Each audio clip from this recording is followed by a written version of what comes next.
What's going on, guys? Ben from JKU Gear and Gadgets. Welcome back to the channel and welcome back to another video. In this episode, we're going to be fixing my rear corner panel.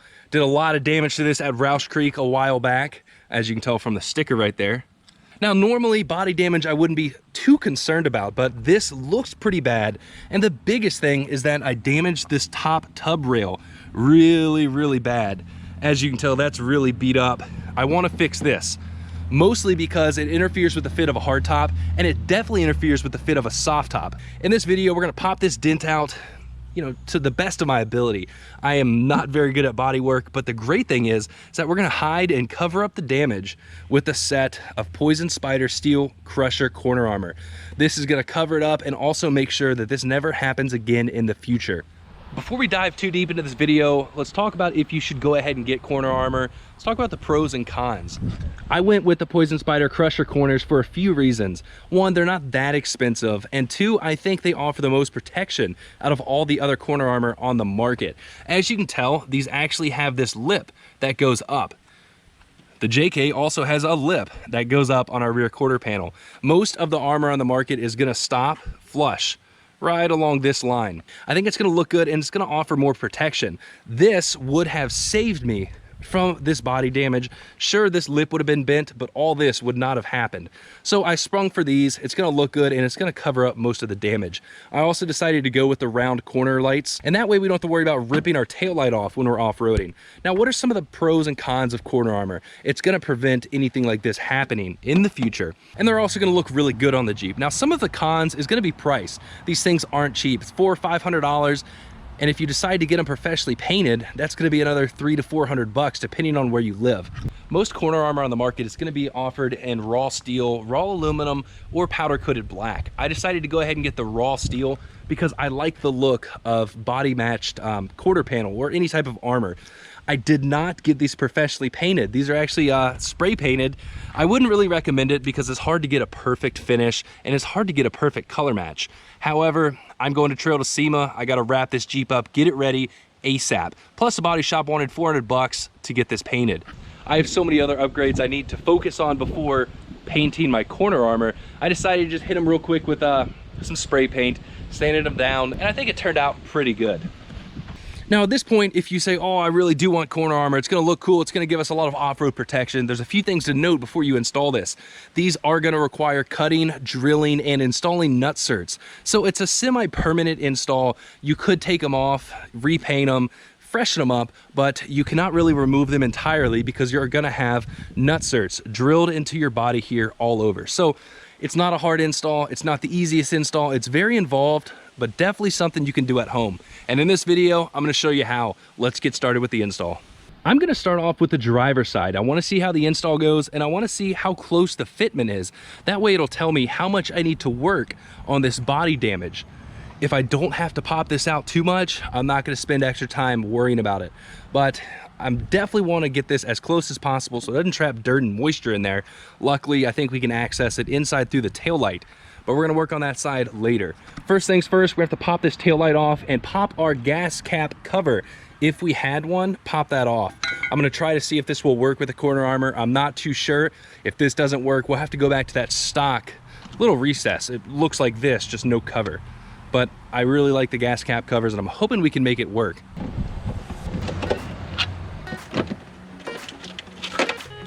If you have your license plate still back here, you're gonna have to remove that and get a license plate relocation bracket. In my case, I've already moved mine, no worries at all. These two spots where our taillight was previously mounted are actually raised or recessed off the body. We're gonna have to cut around those so our corner armor can sit flush. I'm gonna use an angle grinder for this cut. You can use whatever you want. I wouldn't recommend a Sawzall just because it can get away from you and you don't want it cutting too deep into the body.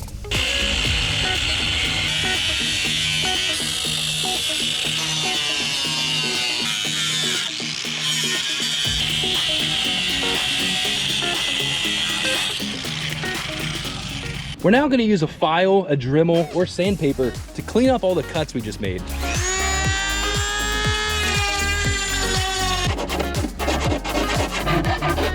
Just like any other time we cut into the body of our Jeep, it's really important to paint any exposed areas that we just cut through. We don't want our Jeep rusting out from the inside out. So what we're gonna do is tape up this area, prime it, and paint just along the outside where we just made this fresh cut.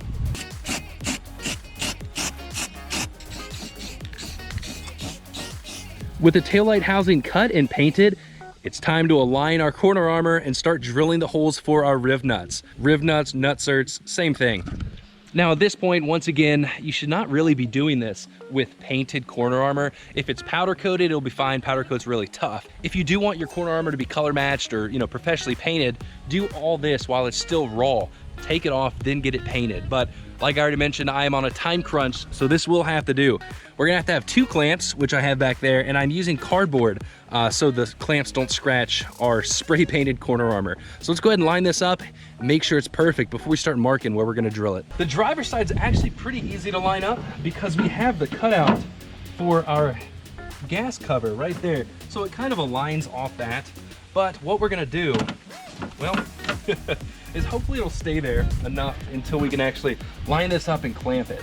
So we really just want to double check and make sure everything's good before we start marking these holes. I'm going to put a piece of cardboard here and grab one of our clamps.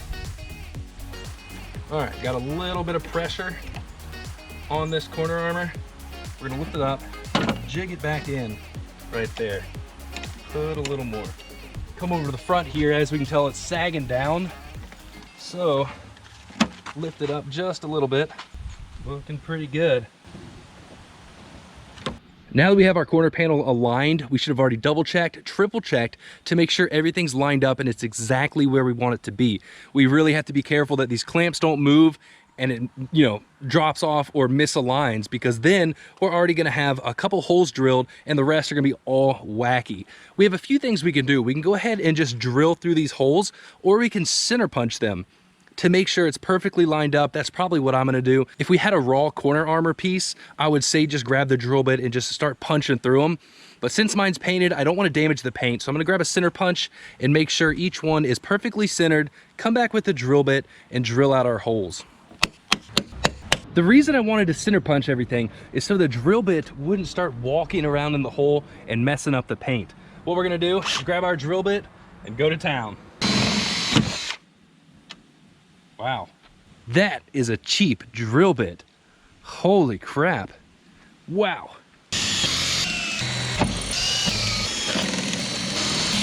With all the holes drilled, we can now remove our corner armor. We're now gonna drill out each hole to our final size. In the Poison Spyder crusher corners, they use a 25/64 drill bit, but definitely make sure that you are paying attention to what size your armor uses. Here comes everybody's most hated part of body armor, nutserts. For some reason, they get a bad rep. They're really not that bad and they're not that hard to use. You have 2 different options.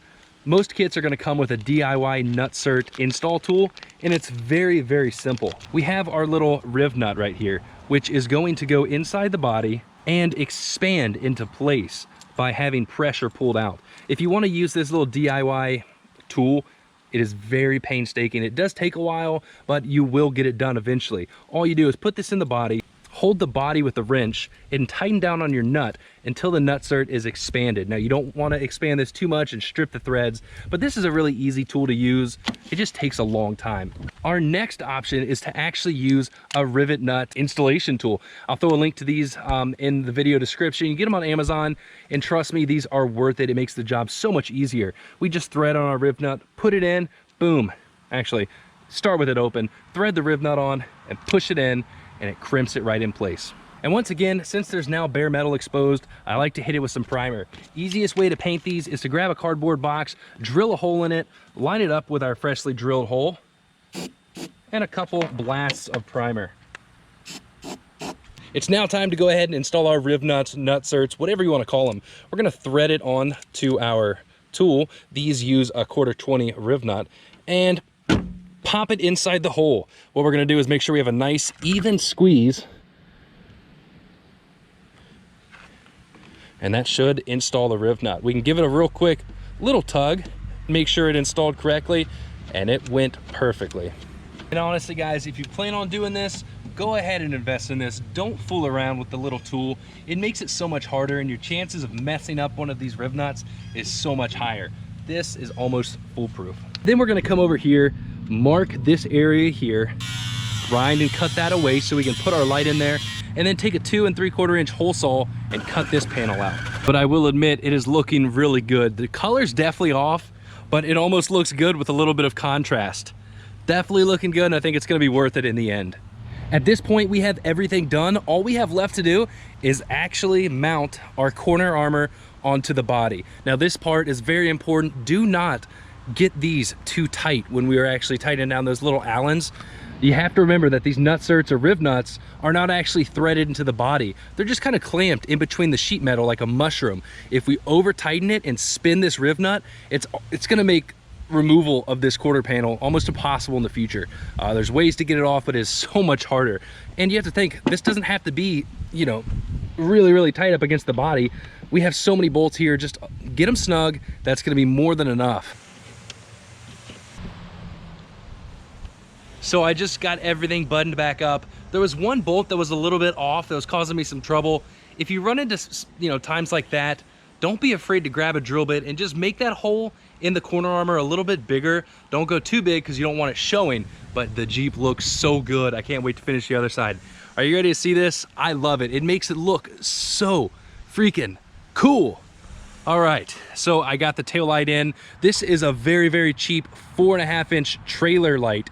Amazon, it was like 15 bucks. I'll throw it in the video description. I'm still waiting on the our reverse lights, but I really like that look.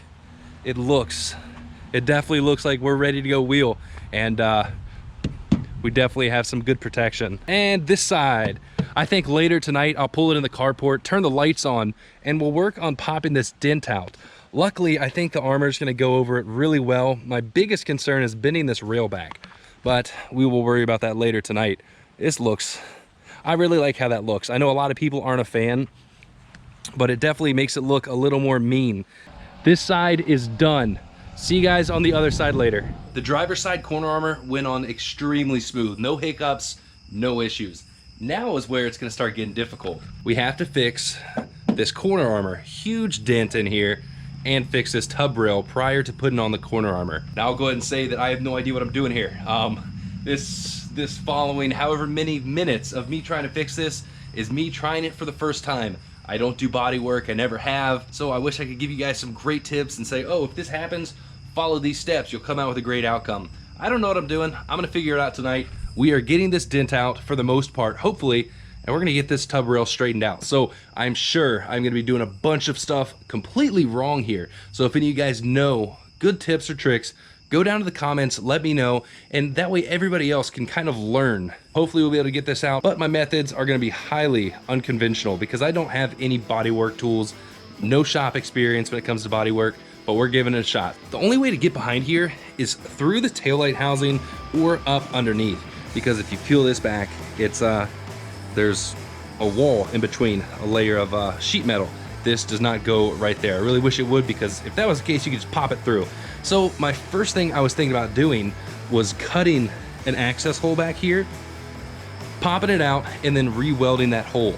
But first, before we even get to that stage, there's about a 1 inch, you can see right there, about 2 fingers in, and it goes behind here. See if I can see me pushing. No, you can't see.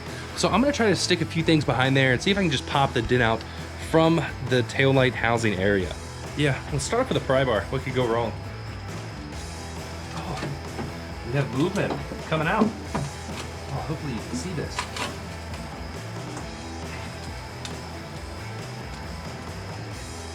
I mean, it's working. This is rough.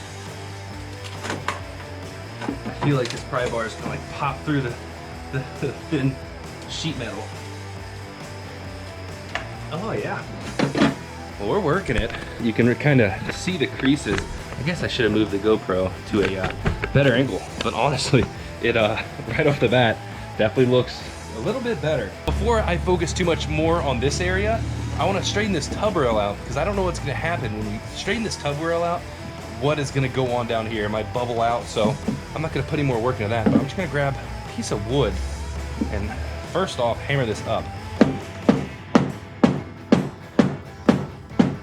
Yeah, that's not doing much. I might have to kind of pry it up. My neighbors probably hate me so bad right now. This carport echoes like crazy. Try something that isn't gonna damage the paint.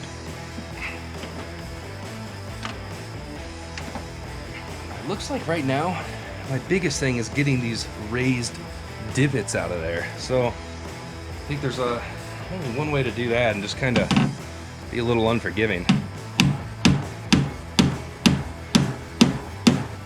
No wonder body shops are expensive.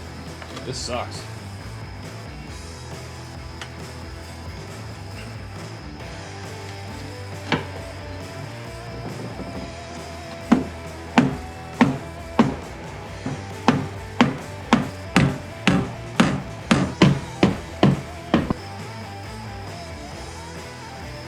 I really don't want to pry on this too hard because I'm sure this is just spot welded, like a pinch seam under there, and don't want to rip that weld off. Because right now, as it sits, it's a lot better than what it was. Still not perfect. Man, the GoPro really makes it look bad. Holy crap! The wave looks horrible. Yeah, the shadow's throwing it off. That's a big gap. I think what's happening now is the body's kind of bubbled out right there. You see that? I'm gonna have to hammer that back in, so I might just cause another big dent in there, but I think that's gonna be more important, having this armor sit nice and flush. We're getting there. It's definitely making progress. A couple beers in, so maybe it's just looking better to me. Right now as it sits, I actually had to push this panel in because as we brought the dents out up here, this was starting to bubble out, which is a bad thing since we're putting corner armor on. We need this to be nice and flush, which it is now. Before there was a bubble. If you get damage back here, unless you take it to a body shop or replace the entire actual, rear quarter panel, it's gonna be almost impossible to bring this back to life without covering it up with corner armor. So luckily corner armor is a lot cheaper than going to a body shop in most cases. So last night I did the best I could at getting this dent out and really fixing the body so it looks acceptable. This is by far no means my proudest work I've ever done. But like I said, guys, I don't do body work, never had any experience with it, and it turned out all right. The corner armor is actually going to cover up most of the damage. We can still see how this tub rail is a little bit deformed, but once we throw a hard top or soft top on, we're not going to see that. My biggest issue is that there is a decent gap here. So in the future, I might seal that up, I might Bondo it, repaint it, but for now, my main concern is getting this corner armor installed. So this side's going to be the exact same as over there. Only difference is that we don't have this little alignment jig right here for our gas cap. So we're really gonna have to make sure we align this exactly where we want it. I'm not gonna film that side entirely because it's the exact same as over here. But I did get my my reverse lights in. Got these on Amazon. They're a little cheesy, I'm not gonna lie. It's a little bit loose in there, so I think what I am gonna probably end up doing is put some RTV or sealant in there just so it doesn't wiggle around so much. At the end of this video, we're gonna wire these up. I'll show you how to tap into your brake lights and all that stuff. It's really, really easy, no big deal. Now, one thing I do wanna talk about real quick is using RTV on armor. A lot of people will say you should go ahead and put a bead of sealant or RTV under the back side of this, along the top and sides, to prevent moisture and dirt from getting in there and trapping it. That is a good idea. It does work, but it makes removing these in the future a lot harder. If you're thinking about, pulling them off, repainting them, or touching them up, I would skip that RTV because these are gonna stick pretty well if you RTV them. One thing I will recommend is putting anti-seize on these bolts. I'm actually out of anti-seize. I gotta run to the store and get some, and what I'm gonna do is just one at a time. Take the bolt off, put some anti-seize on there, and put it back in. That is enough talking. Let's knock this side out.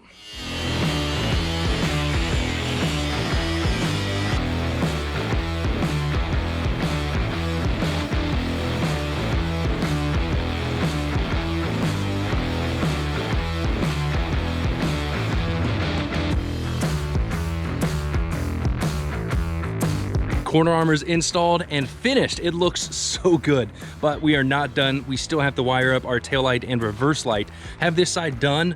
Guys, I just went with the Amazon stuff. In the future, I probably will go with something nicer, but for now this works and it makes it street legal so we can head to the trail to SEMA. Now, In the video description, I'm gonna type up all these color codes. You got white and green, white and orange, white and silver, or gray, and black. You're gonna have to tap into those. I just cut the factory harness off and tapped into that. I used butt connectors, and we are gonna shrink wrap it to make sure that's a nice electrical connection in the future. One thing to note, we are gonna have hyper flash with these LED lights because they don't have that built-in resistor. Most aftermarket tail lights or brake lights are gonna have this little resistor built in. Since they're LED, the computer thinks we have a bulb out, so it's gonna go through that hyper flash. Way to fix that is get a 6 ohm, 50 watt LED light resistor on Amazon. I'll throw a link to it. And to wire that in, all you do is tap it. You kind of piggyback off the ground wire and tap back in to the turn signal hot wire. I'm waiting on mine. Those are in the mail. They should be here in a couple days, but we got to get this video posted and get ready for the trail to SEMA. So this side is done. Let's clean that up, install this side, and see how the Jeep looks once it's all done.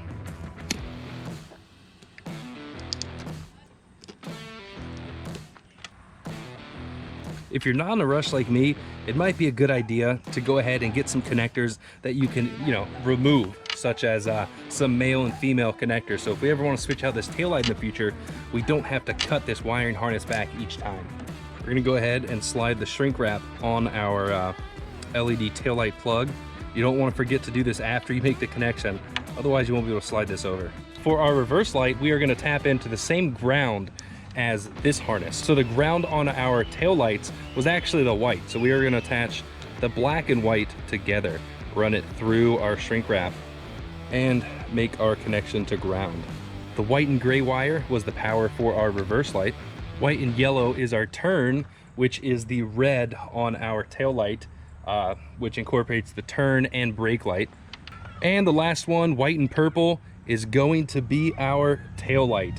Now that we have our helper finally home, we're gonna test out all of the functions to make sure everything works before we go ahead and shrink wrap and call this job done. All right, go ahead and turn the headlights on, if you will. Tail light, tail light. All right, left turn signal. Turn signal works. Right turn signal. Brake light. All right, we are good to go. All works? Yeah, all works, surprisingly.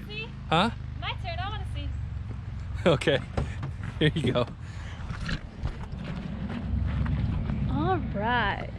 I guess I should have put everything in, it'd be a better look. Yeah, why is it? Oh, in case it didn't work, I mean. Yeah, this was just the test. You mean put it in now and make sure it works. The body, the color looks really good. Oh yeah. Like you can tell it doesn't match. You can tell it's different, but it doesn't matter. I think it looks good. It looks even though it's a little bit different of a shade. Yeah. If it was a lighter shade, it would have been worse. It's a little bit of a darker shade, so it makes a cool look. All right, let's go ahead and wrap this whole job up. As you guys can tell, it's not the easiest job, but it's not the hardest job. It definitely is worth, the stuff we get out of it. It looks pretty cool, especially with these round taillights, and we have a lot more off-road protection. So I'm a big fan of the look. I'm happy with how it turned out, and I'm glad it was able to hide most of the damage. Speaking of the damage, we'll do one final look. It's not near as bad as what it was when we first started. So, like always, guys, hope you enjoyed the video. Hope you learned a little something. If you have any questions, feel free to ask in the comments. I'll do my best to answer them, and let me know how you think of them. I'm happy with how it turned out, but it's getting late. It's time to go inside. Like always, thanks for watching. Give the video a thumbs up, subscribe to the channel, and stay tuned for more. I think the next video is probably gonna be the long arm build. For real this time. Thanks, guys. Peace.